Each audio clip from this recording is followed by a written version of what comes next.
Welcome back everyone to Gotcha Interact. Today we're going to be doing an Abyss roundup, an Abyss overview, some quick tips and some guides as well on what to do for this current Abyss. Now jumping right into things, looking at floor 11, we're only going to talk about the first chamber extremely quickly and then go mainly into floor 12 because everything else is pretty easy, especially if you got into later parts of the game. Looking at floor 11, that first chamber and only talking about it with the monoliths, 24 overall slimes, I believe, Rift, right, is kind of a little bit of a nuisance. And so getting all of these things through, the first half had pyro slimes and electro slimes, and they were just constant waves, as well as there's a bunch of issues with it. So here, you're mainly going to want to focus on hydro elements and possibly some other things, maybe possibly dendro, to really just get some great reactions to kill those things quickly. I think personally even the second half was even a little bit more annoying, especially because you kind of almost need a lot of pyro to just deal with this specific side. Electro would work okay as well, but pyro just did extremely well for this side, and even with using some on-field pyro characters, it can be a little annoying. Yeah, Pyro worked wonders for me in that second half. I just used Xiangling because I knew I liked the AoE that she would provide and just kind of made sure I was running around hitting all of those slimes. I guess one of the tips I would have for specifically that run of dealing with all those slimes in the monolith, because it's just really difficult to keep those monoliths alive and above that 60% threshold. I would just, do your best to keep the slimes obviously away. You don't have to worry about the time because you're not timed in that one.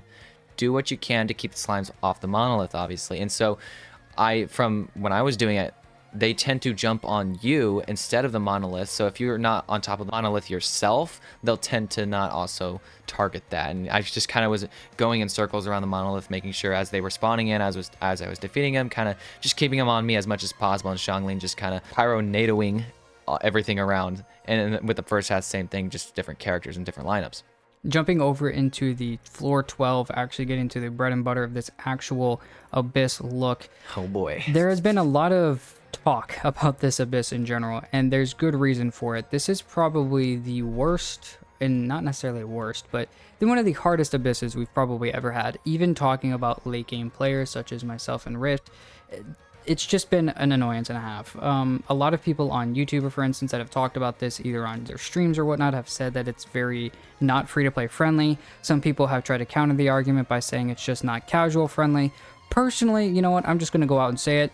It's not friendly at all, okay? This Abyss just was not nice at all. And the reason is because if you look at the monster list that we'll have probably pulled up here, you'll see multiple different types of enemies, and what we can gather from this was just constant waves. Now, if you've noticed, Genshin isn't really doing anything to necessarily increase level and whatnot of these things, or change a certain type of mechanic. To make it more difficult for us, they've really just gone along the idea of making more waves, which then allows basically forces us to really to stretch our time going into other things. So that's why it kind of pushes us to go within that 7-minute mark, is by just making more and more waves of things that are becoming more difficult. Right. It's essentially artificial difficulty. And I know a lot of people have a problem with it, so. Right. So I think that is, like you said, an artificial difficulty is a great way to put it, because that's kind of what it is. But, in general, though, there is a way around it. It's very difficult, and, for some people, it took more than 1 or 2 runs. So if you are, having some issues with it and you're a little annoyed and you're like, well, normally I'm 36 starring, but this one I didn't, you're not, once again, you're not alone by that at any stretch. Looking at these monsters, though, first and foremost, there's a lot kind of going on. Really, at the end of the day, what you're going to be wanting for the second half is Hydro. Just a bunch of Hydro. And obviously, being the best Hydro DPS in the game, having Neuvillette is going to be extremely helpful for you in this scenario, in this situation. So if you have him, great. If you have a well-built Ayato, Child even, or even some other characters like Anilu, Bloom team work extremely well in this because of what she can do for these different teams and these enemies that she's going to be going up against. Because the first chamber has Pyro Abyss mages that have shields on them of Pyro, and you've got Pyro Abyss Lectors that are just a pain in the butt anyways. And then Chamber 2 isn't really anything with Pyro, so thankfully you can kind of take a break on that. But you're going to need the Hydro once again for Chamber 3 because of some of the crabs, as well as just in general some of the Pyro Slingers that have Pyro on them, the Fortuity Skirmishers.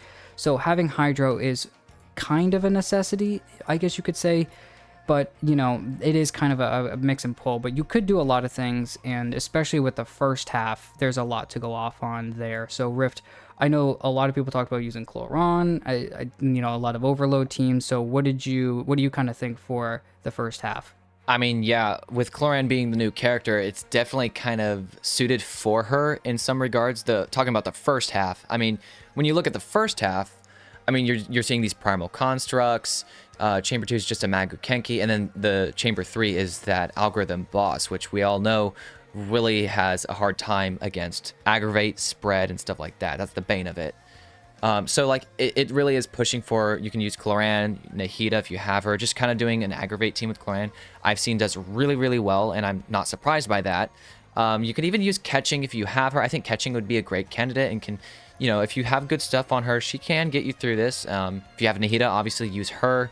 What I personally did was, there was two teams that worked out very well for me. The first team that worked out very well was a Sino Hyperbloom. Basically, Sino's best team, minus Farina. I subbed Yelan for Farina, so I did Sino, Nahida, Yelan, and Yao Yao, because I actually don't have Baiju. But Yao Yao's great here. Yelan's also great here for the application. And Sino Hyperbloom, you got a lot of Hyperbloom going on. You got a lot of his personal aggravate damage, and Nahida's a lot of support and damage herself. Really does wonders on this first half, and it just works. Another team I really liked, though, was also using Tighnari Quick Swap with Raiden in an aggravate team. So I did Tighnari, I did Raiden, then I did Nahida and Zhongli. Zhongli was amazing here just because this team, of course, doesn't have a healer, so Zhongli was pretty pivotal for sustaining the team.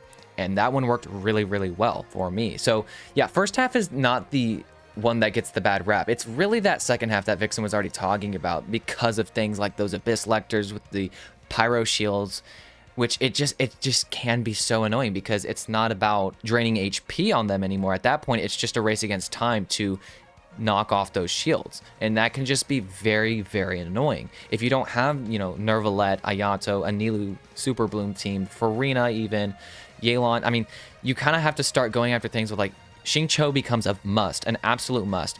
And I even was watching some other YouTubers. You can still do like an Arlecchino vape team on the second half, but the catch is that you need to have Yelan Xingqiu, like double Hydros, pivotal, so that when those Pyro Shields are coming up against you, you don't really have to focus about using Arlecchino for damage. Just start using those normals with the Yelan and Xingqiu burst going just to get those shields off as quickly as possible. I think it was something like you could do Arlecchino, Yelan, Xingqiu, and Bennett. That would work for your second half, even with just 4-star weapons like Deathmatch on your Arlecchino. Yes, that's a battle pass weapon, but hey, that got the job done with a little bit of time to spare. I think at the end of the day, it's just simply a hard abyss. It's going to take you a few tries, probably, unless you have really well-built characters. Maybe you get lucky with some crits or some good scenarios. Maybe the enemies just grouped well for you. It's a hard abyss, though, so any other tips you have, Vixen? Well, at least for what I did, I know you talked about what you did for the Abyss, and obviously, I'm using the top 2 DPSs in the game, so keep that in mind as I'm talking about this, and I'm using a lot of 5 stars as well. So that's why when a lot of people try to say this is going back to that free-to-play friendly or not casual friendly, whatever, personally, you need, if you're going to use full 4-star teams, you need to have high constellations, very well built, and at that point, if you have full constellation 4 stars, you should have 5 stars. Like, people say, well, okay, it is free-to-play friendly, just not casual friendly. Okay, but those free-to-play players need C6 goated 4 stars and very well built. And at that point, if you have so many, like at the most 8, because you need 8 for both sides, 4 for each side, you need, 8 solid 4 stars all at C6, then you're talking that you need, at that point, you're talking 560 plus wishes or whatever, if one of them each drops. And at that point, you should have, by getting all these 4 stars, you should have them all at C6 with 5 stars though. So to an extent, I understand when people say it is free-to-play friendly, it's not free-to-play, whatever, but you should have some 5 stars, and I would say lean on them more than leaning on your 4 stars in some instances. But, like Rift was just talking about, you can use a lot of 4 stars in this Abyss to actually be useful for you. What I did for the first half, though, is I used an Arlecchino, Yayamiko, Chevreuse, and Bennett team, and when looking at this, obviously Yayamiko is just there to obviously help Chevreuse create the overloaded reaction, so then my other Pyro character and Yayamiko can do a lot better. And in this scenario, it worked extremely well. Like Riff was talking about, that first half was a kind of a breeze, more or less. That second half really was the problem child. And a lot of people say that you kind of only need multiple hydros or whatever to really go through that abyss. And I know I am using Neuvillette, but in general, Neuvillette can kind of almost just strong arm it by himself. I did use a Neuvillette, Kazuha, Xiangling, Baizhu team on the second half. That seemed to work pretty well. Xiangling, I didn't really need her burst very consistently because I was just strong arming the abyss with the hydro that I was given from Neuvillette. To an extent, it's a lot of 5 stars, but it is using as much of the abyss as possible, and that is why it really became a little bit of an issue for some people. Obviously, you could switch out Xiangling in this instance and throw Farina in there, and you're going to be, obviously with more hydro, destroying those shields a lot quicker and probably helping yourself out a lot more. Yeah, and I think some honorable mentions in 4 stars even for that second half. Because you're going to need some sustain, obviously.